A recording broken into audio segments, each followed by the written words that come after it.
Sir, तुम्ही जेरुसलेममध्ये आहात आणि आत्ताची स्थिती काय आहे? तुम्ही सगळे सुरक्षित आहात ना? तुम्हाला तिथं आत्ता काय जाणवतंय? काय वातावरण आहे? इथलं वातावरण नेहमीच आमच्यासाठी एक प्रकारचं म्हणजे स्थिर नसतं. कधी कुठून काय होईल, कोण कुठून काय करील याची आम्हाला नेहमी काळजी वाटते.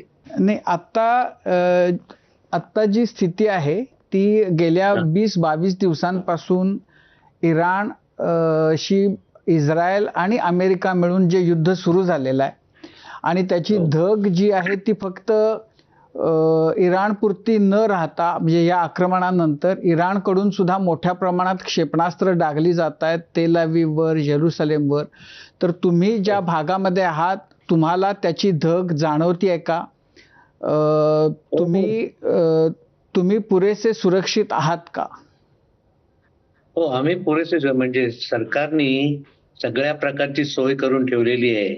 आम्हाला जवळ-जवळ हे त्यांचे जे तिकडून ते जे अण्वस्त्र सोडतात, ती येण्यापूर्वी आम्हाला 5 मिनिटं अगोदर आम्हाला एक सायरन वाजतो आणि तो सायरन वाजला की आम्ही आमच्या प्रत्येक घरामध्ये किंवा प्रत्येक बिल्डिंगमध्ये खाली तिथे त्यांना एक संरक्षण स्थान असं आहे की तिथे माणसं जाऊन थांबतात.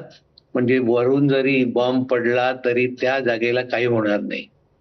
तसंच आता नवीन जी घरं बांधली आहेत एक 10 वर्षापूर्वीपासूनची, त्या प्रत्येक घरामध्ये एक रूम असा ठेवलेला आहे की तो संरक्षण रूम. त्या रूममध्ये तुम्ही गेलात की तुम्ही संरक्षित राहता. त्याच्या खिडक्या सुद्धा त्यांनी फार मजबूत केलेल्या आहेत. तर आमच्या इथे जेव्हा सायरन वाजतो तेव्हा आम्ही सगळे ताबडतोब आमच्या त्या संरक्षित रूममध्ये जातो आणि पुन्हा त्याला दुसरा ते सगळं व्यवस्थित झालं की पुन्हा एकदा सायरन होतो. तो झालं की समजायचं आता सगळं ठीकठाक झालंय. आणि दुसरी एक त्यांनी व्यवस्था केली आहे की प्रत्येकाच्या मोबाईलवर तुम्हाला येणार, म्हणजे तुम्ही कुठे अडचणीत असाल, कुठे कामामध्ये असाल, काय असाल, तर तुमचं हे ऐकू जरी नाही आलं बाहेरचं सायरन, तरी तुमच्या मोबाईलमध्ये तुम्हाला ऐकू येतंय की आता इथे संरक्षण रूममध्ये जायला पाहिजे. मग आम्ही सगळे जातो. इव्हन रात्री 12-1 ला सुद्धा उठावं लागतं सायरन झाला की, आणि आम्ही तिथे जाऊन थांबतो.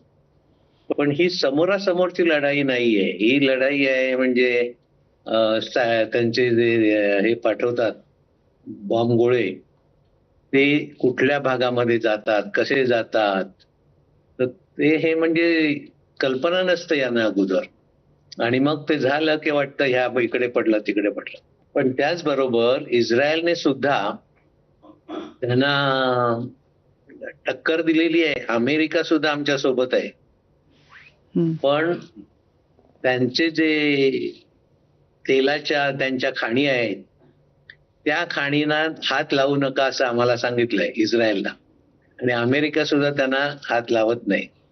पण मध्ये एकदा त्या भागात सुद्धा इस्रायलने अटॅक केला होता आणि एवढे त्यांचे पुढारी मारले, खमिनई वगैरे त्यांचे जे मोठे धर्मगुरू आणि त्यांचे लीडर होते, त्यांच्या बऱ्याच लोकांना इस्रायलने मारलं. संरक्षण मंत्र्याला मारलंय. पण ते माघार घ्यायला तयार नाहीयेत. आणि आता त्यांनी इस्रायल बरोबरच नव्हे तर त्यांच्या आजूबाजूची जी राष्ट्र आहे, ती अमेरिका त्यांना मदत करते, त्यांना सुद्धा त्यांनी शत्रू समजून त्यांच्यावर हल्ला करायला सुरुवात केली आहे. म्हणजे बहरेन, तसंच सौदी अरेबिया, ह्या देशांना सुद्धा, जवळचे आणखी छोटे 2-3 देश आहेत, त्यांना सुद्धा त्यांनी अटॅक करायला सुरुवात केली.